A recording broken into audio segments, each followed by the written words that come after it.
I'm possible.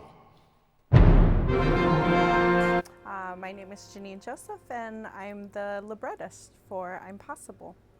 The image I kept returning to was of the audition room.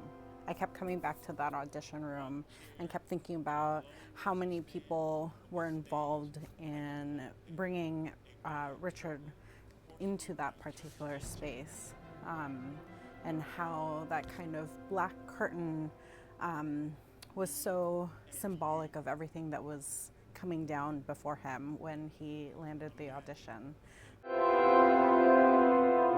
One chair and a lone music stand on the stage like a pulpit. A blind curtain portioning my church into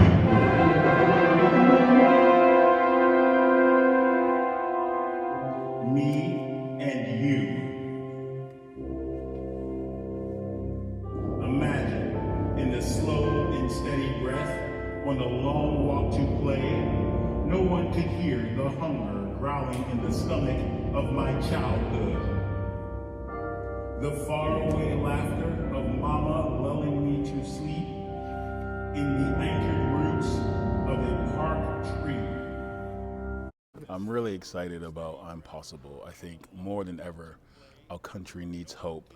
The piece is based off of my life story, and I think this idea of hope with the wonderful music that composer DJ Sparr wrote and our librettist, I think the audience is going to feel a sense of hope, going to want to read the book, and I think this will provide something that is much needed in our country right now.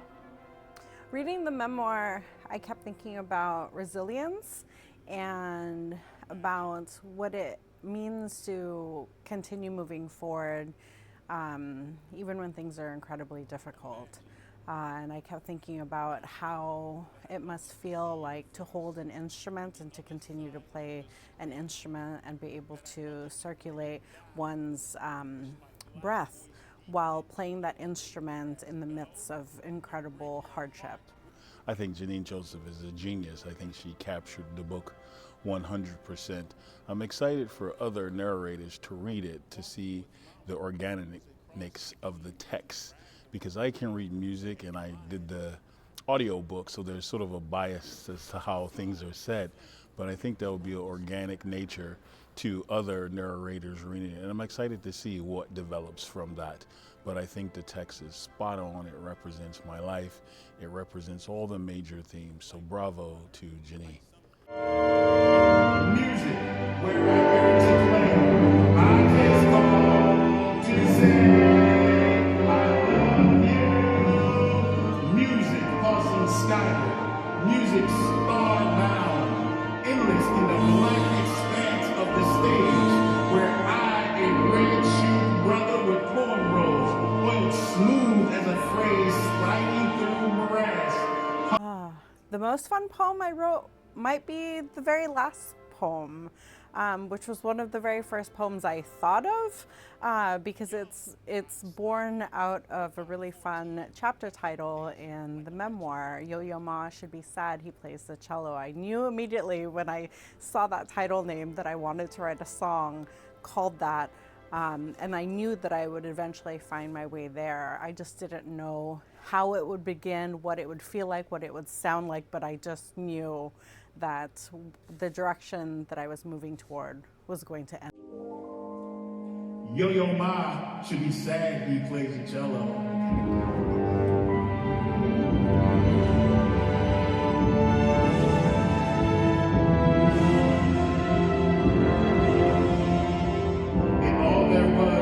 Audition screen came down was music rolling across the band room, where Dante and I escaped bullets to squeak trumpets and earn stars.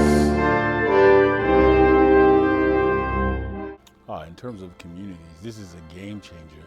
I think the secret to success is to invent something that is needed that doesn't exist. We have educational programs, but none of them are really modern, meaning related to today's life that our youth experience.